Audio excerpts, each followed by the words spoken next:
what the difference between thoughts and feelings? Yes, I can.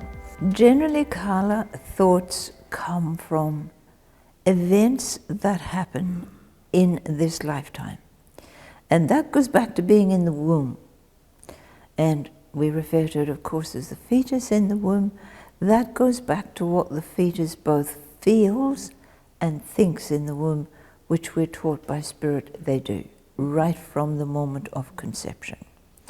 So, for instance, if a child in the womb has happenings around it, let's say a mother who doesn't want that child, or is involving oneself in drugs or alcohol and harming the child in its development, the child knows this. The child is aware of this. The child is aware that the mother is not taking the best care for that child's growth, for that baby's growth. So when the baby is born and the baby comes forward, the baby has both very developed thoughts and feelings. And the thoughts of the child will be, I may not be cared for. And if I'm not cared for, I could die because I'm totally reliant on this person. But this person didn't care for me for these 9 months. So the thoughts are, I don't have sufficient thoughts and beliefs that they're going to continue doing that. As events happen through any one lifetime, let's talk about the lifetime that we're all living now, and events happen right throughout that lifetime, we collect thoughts. For instance, you're at school and you have a school teacher, and that school teacher has not treated you very well, and she looks in a particular way. She's 50 years of age and she's a bit grumpy, and she criticizes you a lot, and she puts you down, and she hurts you. Now, we must hold here that feelings come before thoughts, always. Feelings create thoughts.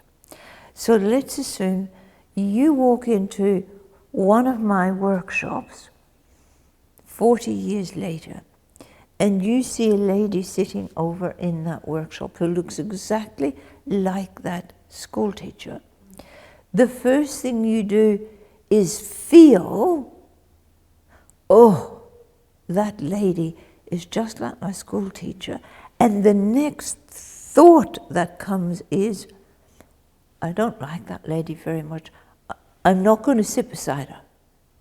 And I will guarantee you that it's unlikely you will take a seat and sit beside her, because your memories of that school teacher are very negative, and you're bringing them forward to this lady. So the thought you now have on this lady is that this lady might put you down somewhere or another during the day in this workshop as well.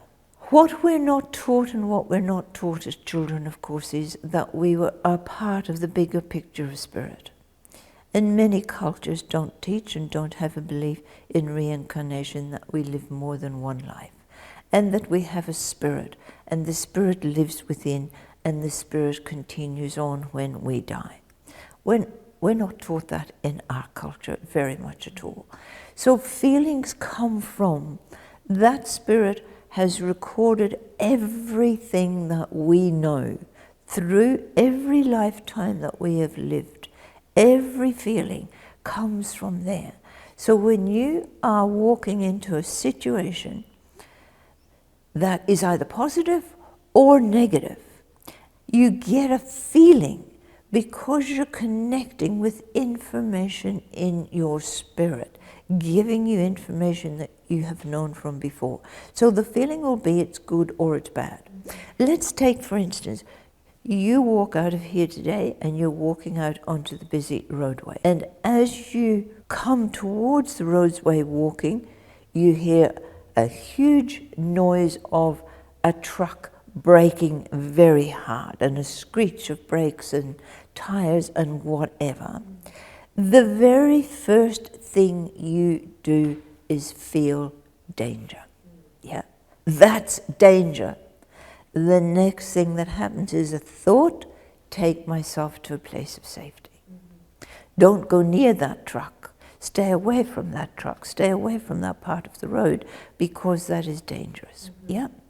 The feeling of danger has come from all the other places that you've been in your life where you've experienced danger and you've seen danger and you've felt danger, and it's recorded in your spirit. So the moment you hear that sound, the spirit immediately says to you, sending it in a thought to the upper part of your mind, be careful, this is danger. So our emotions are programmed. Emotions are programmed, and if we allow them to, they are pre-programmed, most certainly.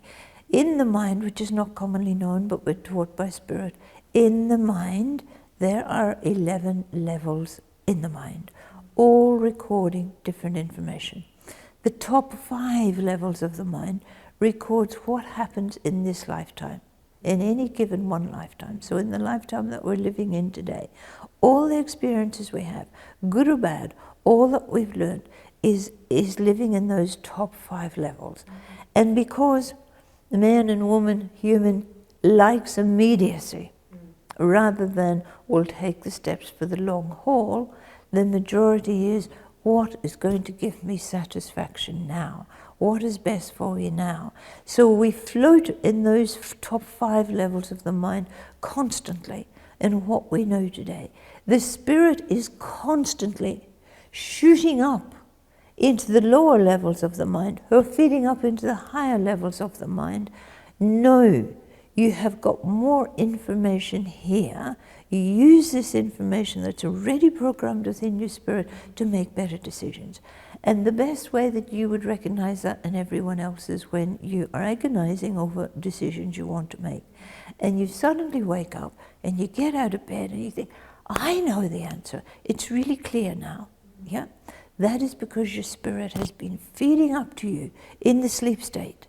This is the decision you ought to make for your growth. And suddenly it's there. You've got it into the top part of your mind. You wake up, you know what to do, and you do it. And you have the courage and faith to do it. As my spiritual teacher from many years, you used to say to me that I would think my feelings. And I've come across many people who do the same thing. Can you break that down a little bit to explain what that means, especially for people who do think they're feeling? Yes, of course, of course. You're a highly intelligent lady, you're an intellectual lady. And in society today, we tend to tell our children that that's a wonderful thing to be. If you've got an intellectual child, oh my gosh, we've got the greatest prize of all. And some parents, tend to concentrate on the ability of the child because of their intellect, and not the ability of the child because of their feeling. If the child said to a parent, I don't want to pursue playing that violin, even though I happen to be brilliant at it and everyone wants to push me to a higher level, because I feel that it's not right for me. I feel that it's not going to take me on the journey that I feel is intended for me on my life. There are not many parents who would actually give that a lot of credence. Yeah? So the child learns to suppress the feelings and to live in the intellect and to believe that the intellect is more clever than the feelings, when it's the opposite, Carla. It is the feelings that will lead us to the right place. Very rarely the intellect, very rarely. And when I'm saying to you, you think your feelings, you were doing exactly that. You were living in your intellect. I have been taught how life is. I have been taught how I should think. So I think, therefore I must feel this. But you were suppressing all of the natural needs that were you, and what you needed to really grow and express who you were as a person, accepting that the intellect you're given is only a tool to be able to do that in this lifetime. And in the next lifetime, you might have very small intellect. And in a past lifetime, you might have been completely disabled in your mind. We're only given an intellect in any one given lifetime for the job that we need to do. It's not necessarily a continuum. If you were someone who thinks your feelings and then you start to trying to feel your feelings, what's the process? Because thinkers like process. Yeah. Meditation is good to start with. If you can't do properly taught meditation, just sitting quietly, just taking yourself to a really quiet place for a number of times, getting into the habit of doing that.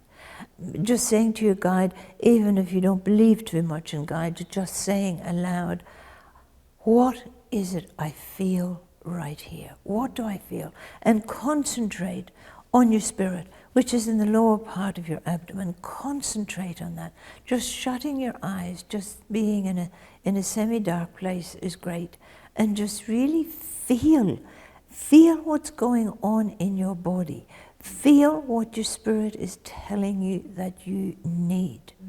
Starting to do that, and then starting to believe, to find a belief that when a thought comes in, because the feelings will cause a thought to form, when that thought comes in, that you then say to yourself, okay, I hadn't thought that before, but I'm actually going to do that.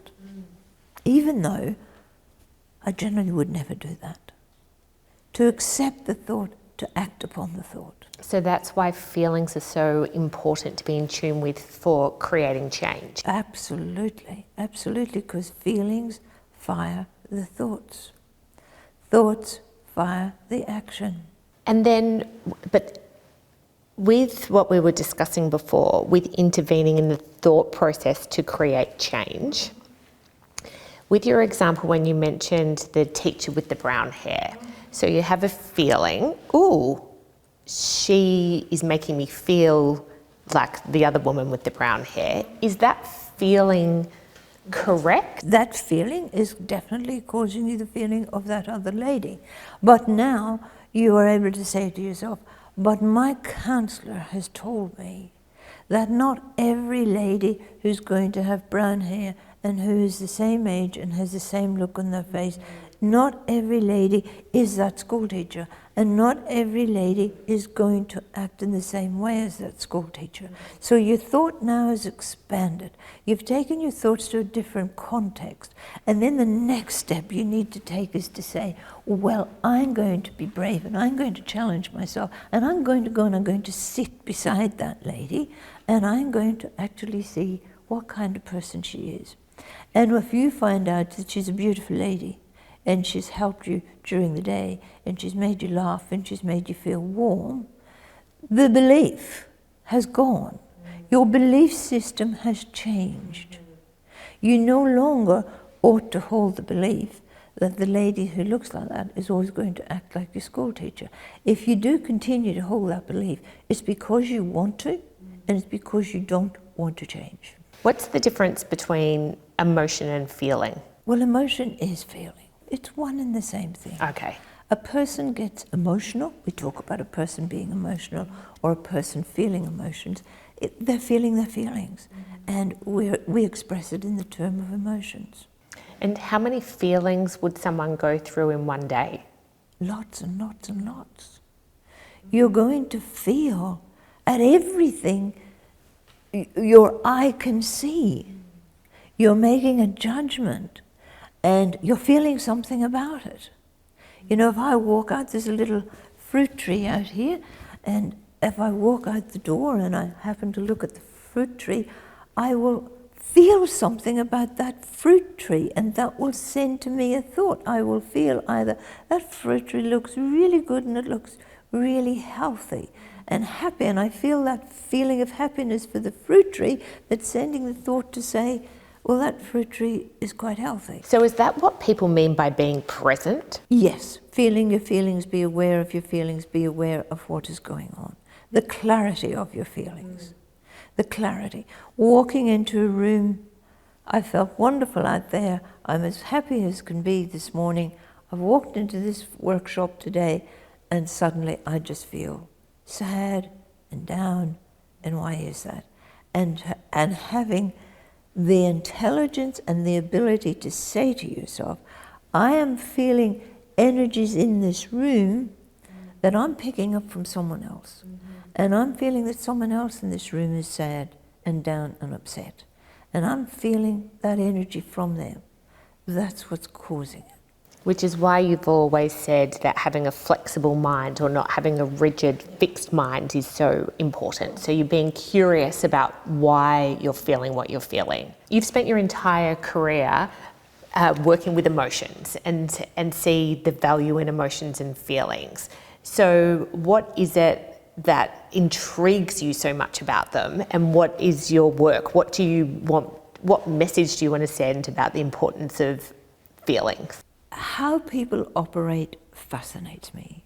I love going for a cup of chai, but just sitting there and just watching people, how they interact with each other, what they do with each other, how they behave.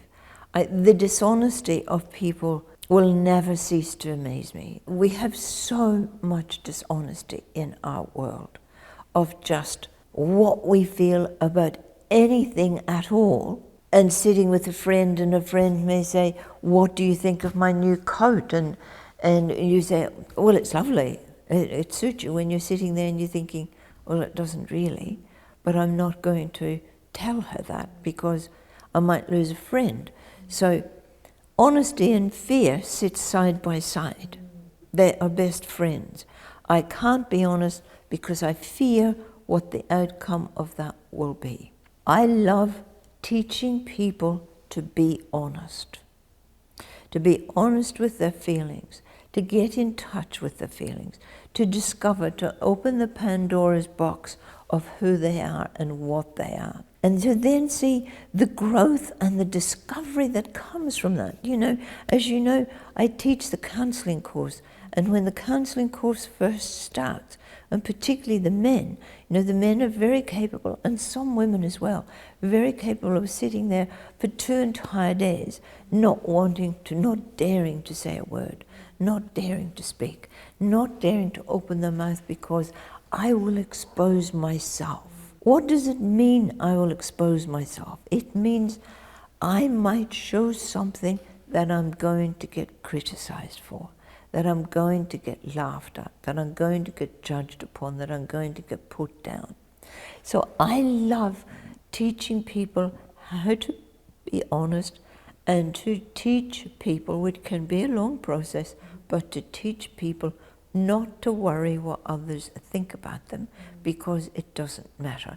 As long as the person knows what they're doing with values, what they're doing with integrity. And if you're speaking the truth to someone else, you're speaking the truth with a view that is going to help you grow and it's going to help me grow in our relationship. If that other person doesn't accept what you say, that's fine. That's fine. You ought to then say to yourself, okay, well, I've shared for the benefit of this relationship. That person has shown me where they're at. They don't want to put an honesty into this relationship. So now you make a decision about that relationship. Now, I just simply love teaching people freedom and accountability. Be free, be who you are, be who you're meant to be. Don't pretend. Don't accept when you get to the age of 18 and you can leave school and you can leave your parents' home. Don't accept that everything that school taught you was right. Don't accept that everything your parents or your siblings taught you was right. Because now you have a choice now to say, I'm going to discover for myself what's right for me. And that might mean I'm going to say, Mom, no, Mom, I'm not doing what you say anymore. It doesn't suit my growth. It's not what's going to help me. Thank you for sharing with me, but no, I'm going to do it differently. So emotions set us free. Absolutely. Help you grow and give you adventure.